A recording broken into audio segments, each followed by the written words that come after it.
അധ്യായം 33. ദൈവപുരുഷനായ മോശ തന്റെ മരണത്തിനു മുൻപ് ഇസ്രായേൽ ജനത്തിന് നൽകിയ അനുഗ്രഹമാണിത്.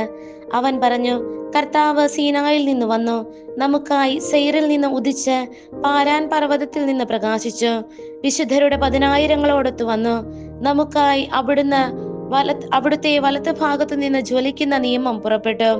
അവിടുന്ന് തന്റെ ജനത്തെ സ്നേഹിച്ചു. തന്റെ വിശുദ്ധന്മാരെല്ലാവരും അവിടുത്തെ കരങ്ങളിലായിരുന്നു. അവിടുത്തെ പാദാന്തികത്തിലിരുന്ന് അവിടുത്തെ വചനം അവർ ശ്രവിച്ചു. മോശ നമുക്ക് നിയമം നൽകി. യാക്കോബിന് പിതൃസ്വത്താണത്. ഇസ്രായേൽ ഗോത്രങ്ങളും ജനത്തിന്റെ തലവന്മാരും ഒരുമിച്ച് കൂടിയപ്പോൾ യെശൂറൂണിൽ കർത്താവായിരുന്നു രാജാവ്.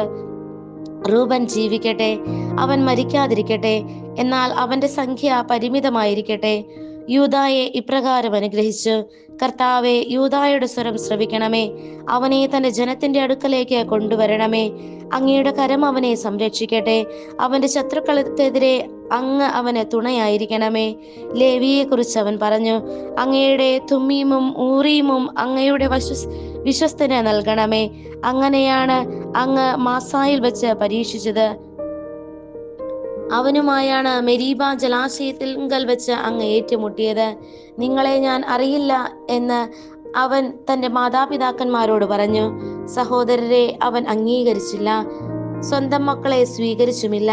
അവർ അവിടുത്തെ വാക്കുകളനുസരിച്ച് അവിടുത്തെ ഉടമ്പടി പാലിച്ചു. അവൻ യാക്കോബിനെ അവിടുത്തെ നീതിവിധികൾ പഠിപ്പിക്കും, ഇസ്രായേലിനെ അവിടുത്തെ നിയമവും. അവർ അവിടുത്തെ സന്നിധിയിൽ ധൂപം അർപ്പിക്കും, അവിടുത്തെ ബലിപീഠത്തിന്മേൽ ദഹന ബലികളും. കർത്താവെ, അവനെ അനുഗ്രഹിച്ച് സമ്പന്നനാക്കണമേ. പ്രയത്നങ്ങളെ ആശീർവദിക്കണമേ. അവന്റെ ശത്രുവിന്റെയും അവനെ വെറുക്കുന്നവന്റെയും നടുവൊടിക്കണമേ. അവർ എഴുന്നേൽക്കാതിരിക്കട്ടെ. ബെഞ്ചമിനെ കുറിച്ച് അവൻ പറഞ്ഞു, കർത്താവിന് പ്രിയപ്പെട്ടവൻ. അവിടുത്തെ സമീപത്ത് അവൻ സുരക്ഷിതനായി വസിക്കുന്നു. അവിടുന്ന് എല്ലായ്പ്പോഴും അവനെ വലയം ചെയ്യും. അവിടുത്തെ ചുമലുകളുടെ ഇടയിൽ അവൻ വാസമുറപ്പിക്കും. ജോസഫിനെ കുറിച്ച് അവൻ പറഞ്ഞു, അവന്റെ ദേശം കർത്താവിനാൽ അനുഗ്രഹീതമാകട്ടെ.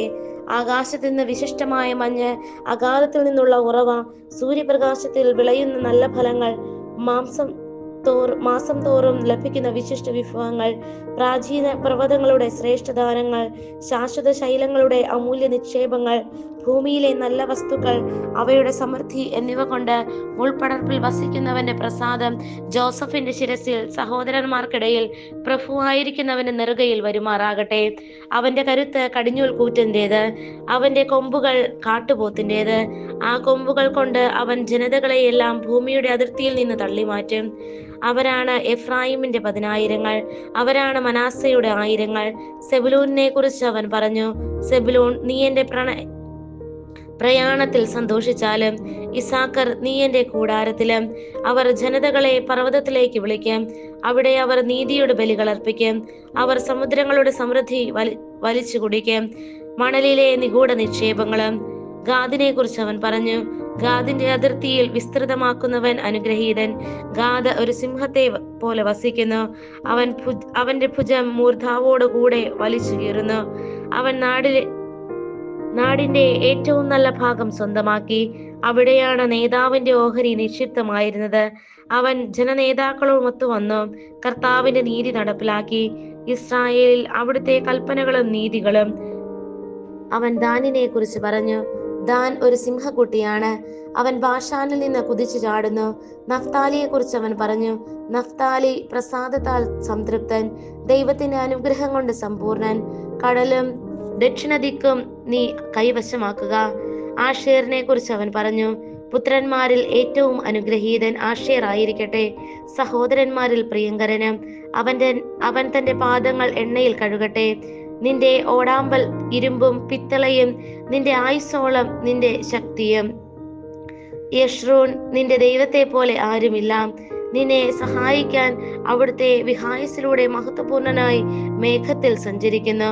നിത്യനായ ദൈവം നിന്റെ അഭയം, താങ്ങാൻ ശാശ്വത ഹസ്തങ്ങൾ. അവിടുന്ന് നിന്റെ ശത്രുവിനെ തട്ടിമാറ്റും. സംഹരിക്കൂ, അവിടുന്ന് പറയും. ഇസ്രായേൽ സുരക്ഷിതമായി വസിക്കും. യാക്കോബിന്റെ സന്തതികൾ ധാന്യവും വീഞ്ഞുമുള്ള നാട്ടിൽ തനിച്ചു പാർക്കും. ആകാശം മഞ്ഞു പൊഴിക്കും. ഇസ്രായേലെ, നീ ഭാഗ്യവാൻ.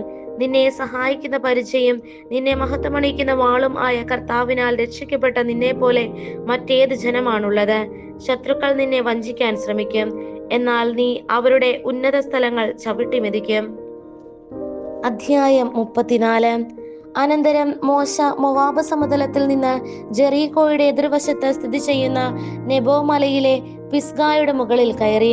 കർത്താവ് അവന് എല്ലാ പ്രദേശങ്ങളും കാണിച്ചു കൊടുത്തു.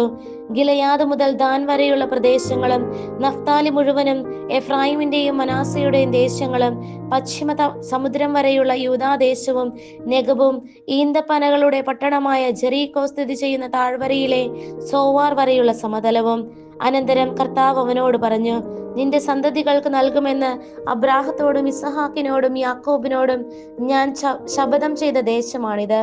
ഇത് കാണാൻ ഞാൻ നിന്നെ അനുവദിച്ചു, എന്നാൽ നീ ഇതിൽ പ്രവേശിക്കുകയില്ല.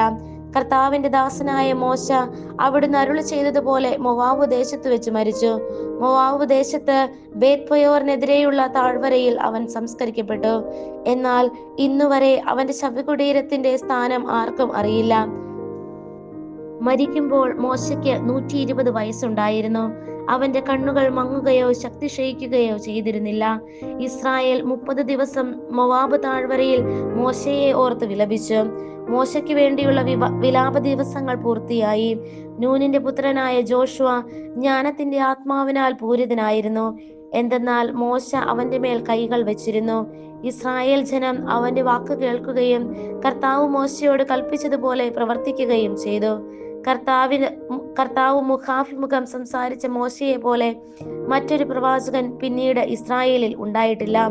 കർത്താവിനാൽ നിയുക്തനായി ഈജിപ്തിൽ ഫറവോയ്ക്കും ദാസന്മാർക്കും രാജ്യത്തിന് മുഴുവനും എതിരായി അവൻ പ്രവർത്തിച്ച അടയാളങ്ങളും അത്ഭുതങ്ങളിലും ഇസ്രായേൽ ജനത്തിന് മുൻപിൽ പ്രകടമാക്കിയ മഹത്വവും ഭയാനകവുമായ പ്രവൃത്തികളിലും മോശ അതുല്യനാണ്.